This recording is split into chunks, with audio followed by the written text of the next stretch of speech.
5, 4, 3, 2, 1. Hello, Ian. Hello, mate. You all right? Yeah, very well, very well. Thank you very much for doing this, mate. Really do appreciate it.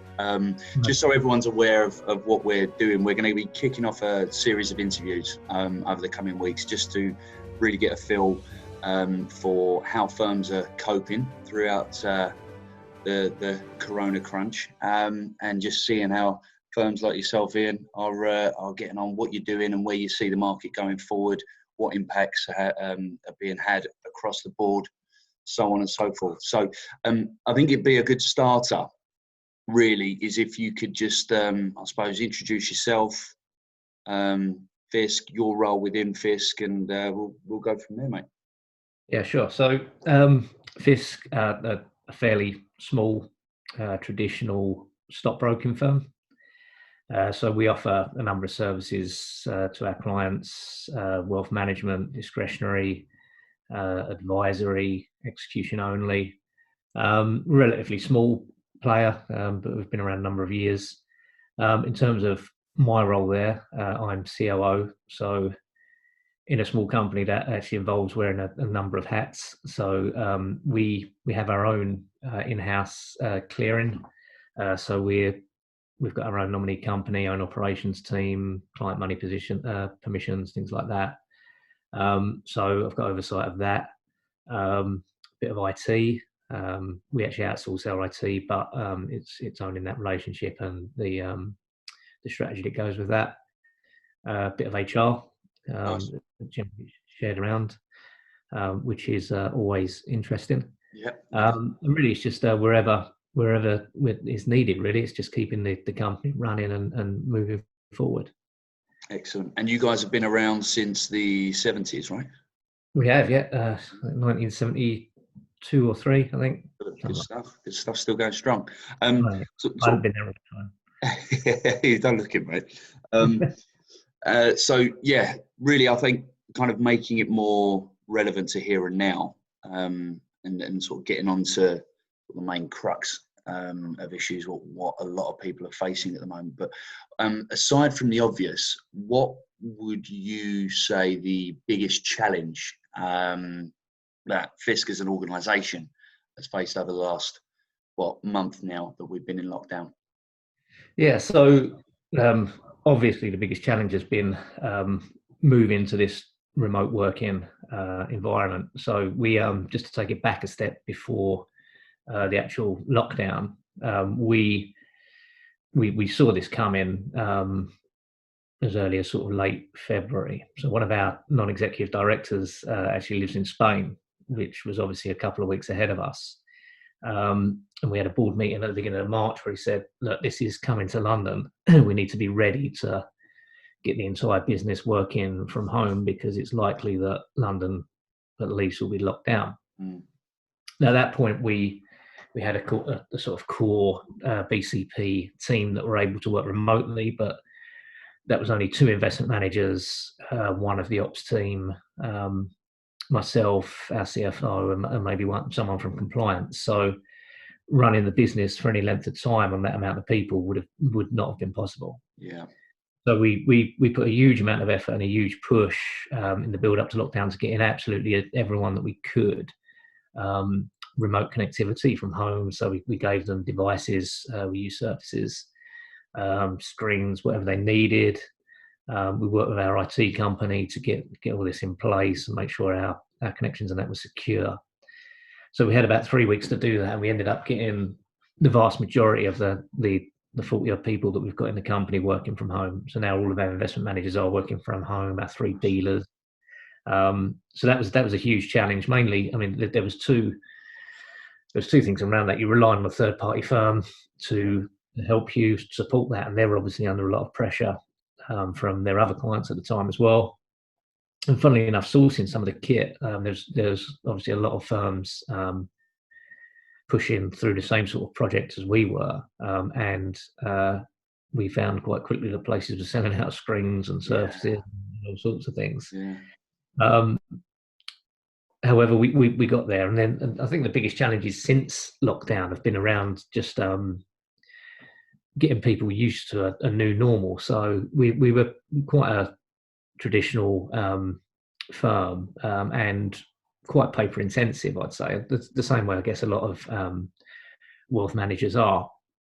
And obviously handling paper suddenly becomes impractical under this new lockdown. So, what do you do with post? We've actually had it redirected to one of our guys' house. He has to open it every day. Nice. Sending post out is a challenge. We've not got a franking machine anymore. You've got a guy sitting there stuffing envelopes. So you just have to get people used to a new way of embracing these things, and a new way of communicating with clients, which I think is ultimately where we're heading with this. Some of the regulatory issues around handling checks and certificates and things like that have been a bit of a challenge. I know the FCA have made some vague moves to relax some of the rules.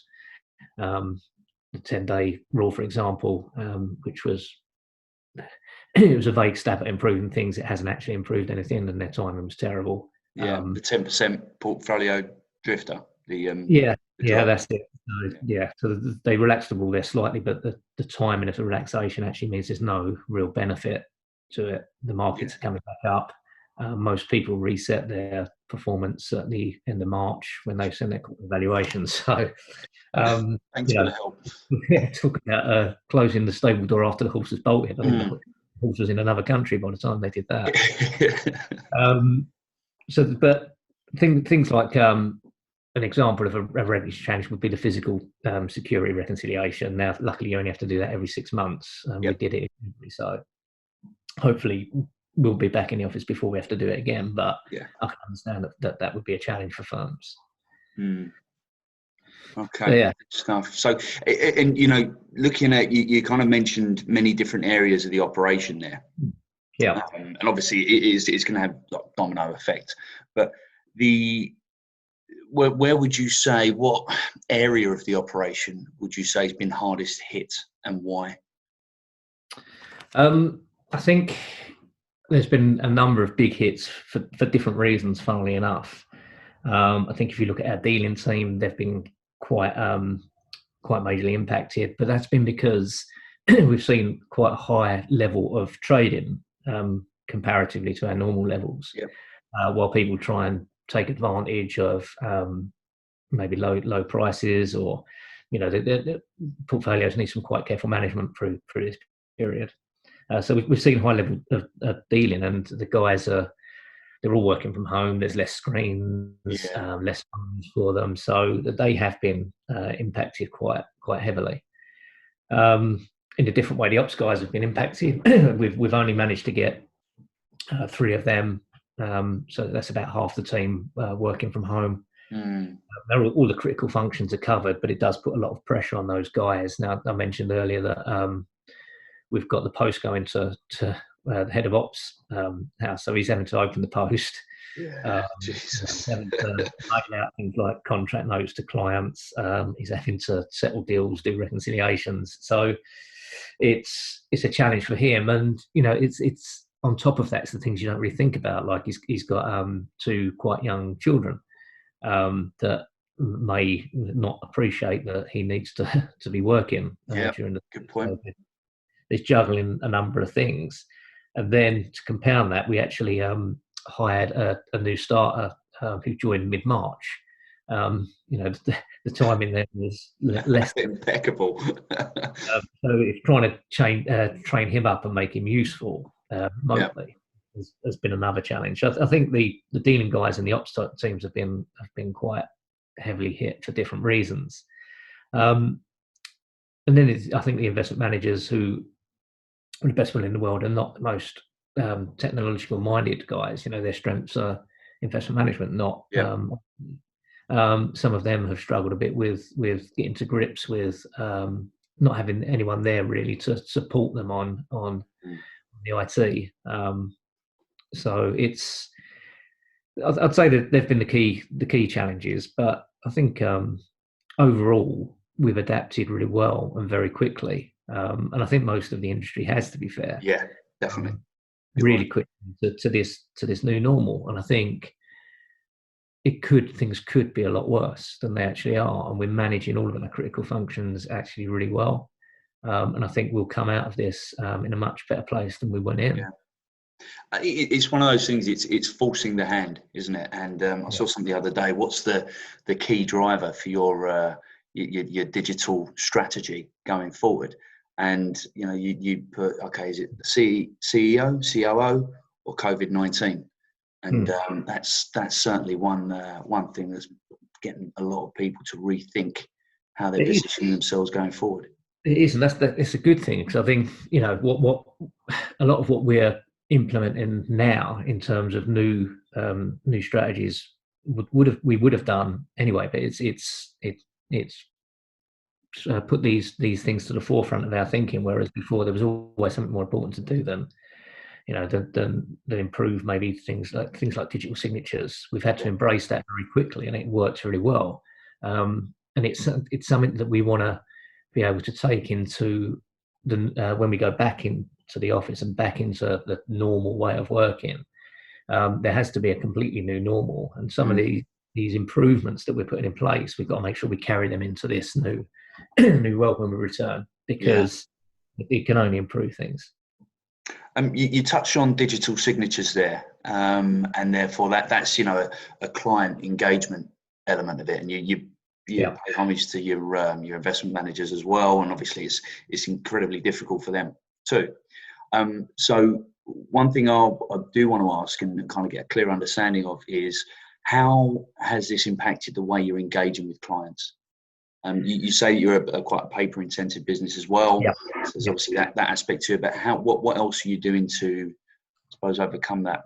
Yeah, well, it's had to change completely, and I think again, this is something that will have to continue to change. I think even when these restrictions are relaxed, and I don't think we'll ever go back to the way we were before. If you think about client meetings in the office, are you still going to want to do them? Are clients still going to want to come into London? Are they still going to want to get on public transport after all this? So that kind of drives a new way of engaging with clients, and a better way of doing it. Now, there's a number of ways we're moving forward, and I still think we're maybe we've got some way to go on this, but we're increasing the use of email, for example. So rather than posting things to clients, emailing, electronic signatures, like we say, if we're signing someone up, electronic signatures are perfectly acceptable. Yeah. We're trying to encourage clients to use the portal a lot more. So we've actually got a reasonable portal that can store all of the clients' valuations, CTVs, contract notes, things like that. So encouraging clients to go on there more. Looking at the website, things like that. We've updated our website for the first time in a while, just with some information about how we're handling the whole situation, and contact details, and just encouraging people to communicate with their investment managers. I think there's another level to it as well, because I think clients are now more nervous than they were before, and I know we spoke briefly about this last week. So I think there's communicating with clients in terms of their portfolio, and in terms of the reporting that you have to do to them. But there's also another piece around just making sure that they're comfortable with the situation. We've had a number of clients get in touch just to make sure that their assets are still safe, and that there's no increased risk with this new situation. And things like cybersecurity as well. We're obviously quite aware of the risks there, but our clients, I've seen, and I know you probably have as well, the increase in phishing emails and calls and things, and texts and stuff like that. And some of these things look pretty realistic now. So it's just making sure the clients are aware of that as well. So there's a whole communication piece that you can do there, just to almost put your arm around the clients and guide them through this. Yeah. And then, I think just increasing the client's awareness that things can't be as they were.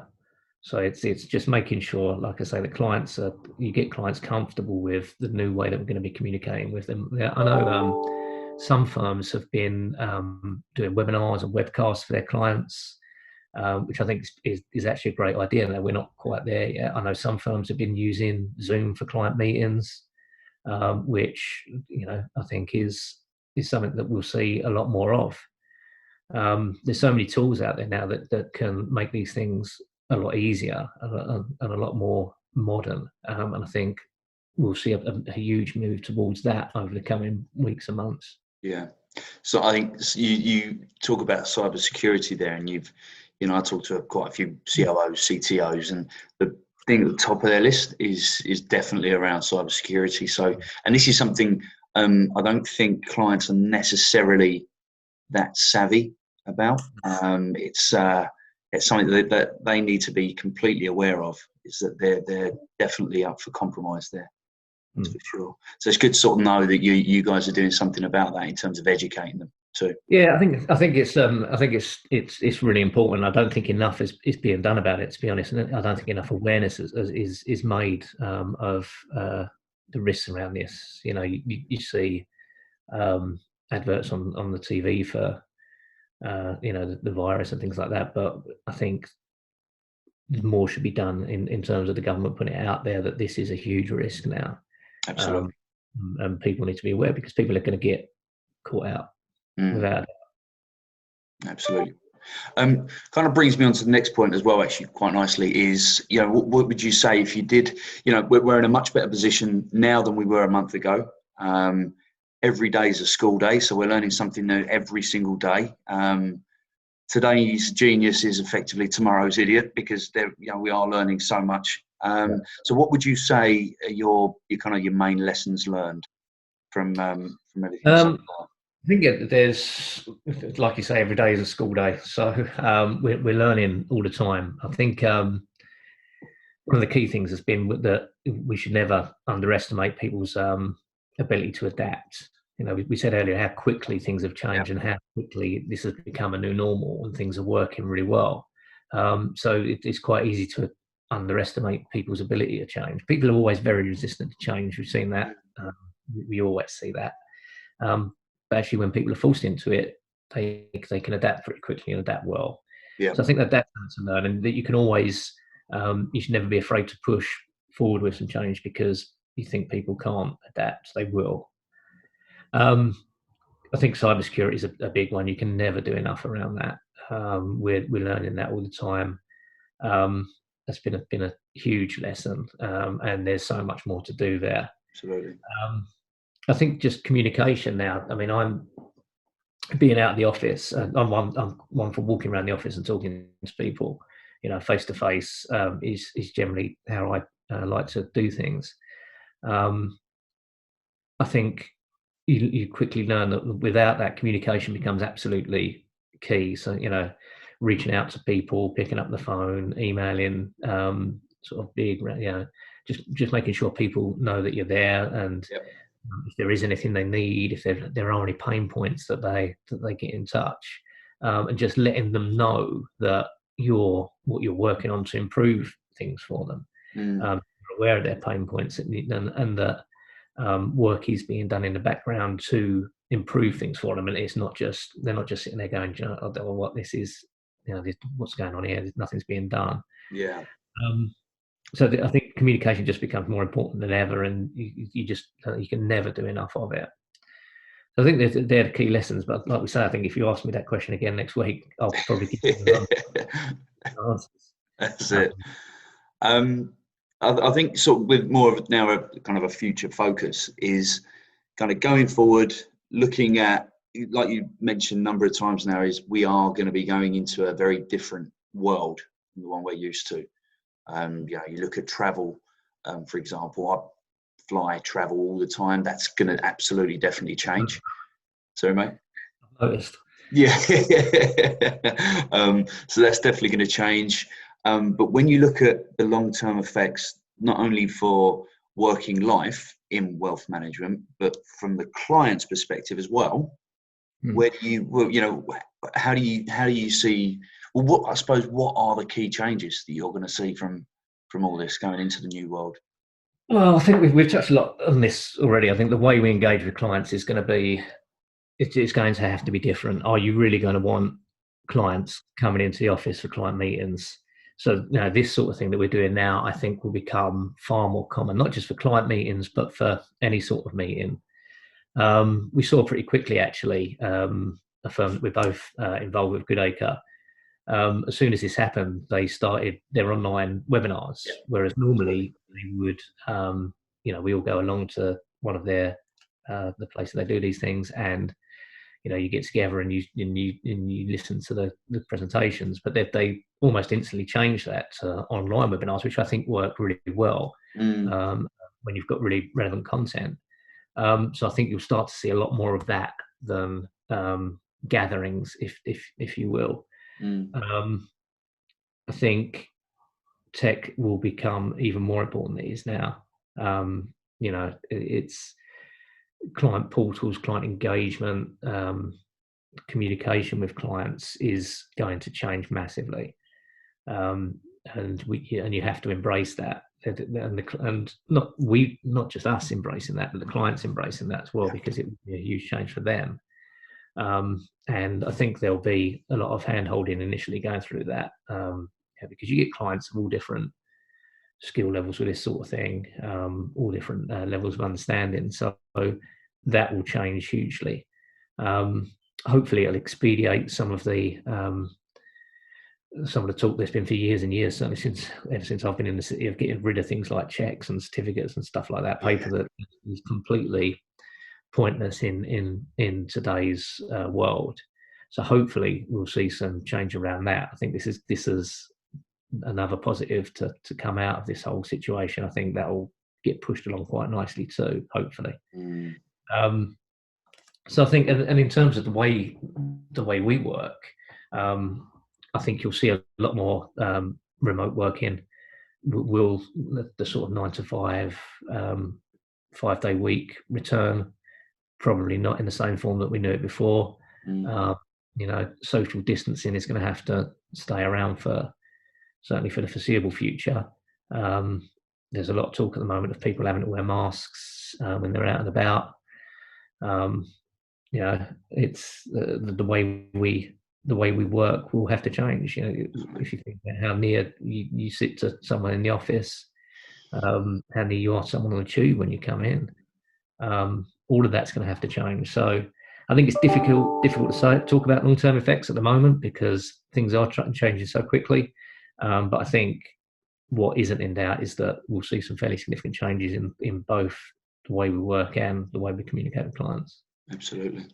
It's just, it's going to be a shame for pubs now, isn't it? Especially after the Goodacre events as well. Well, it's not worth coming back to work. Why not work remotely? That's it.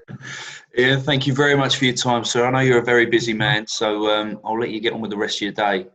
Really appreciate it. Thank you very much. And look forward to catching up with you soon. Yeah, no worries, mate. Cheers. Cheers, mate.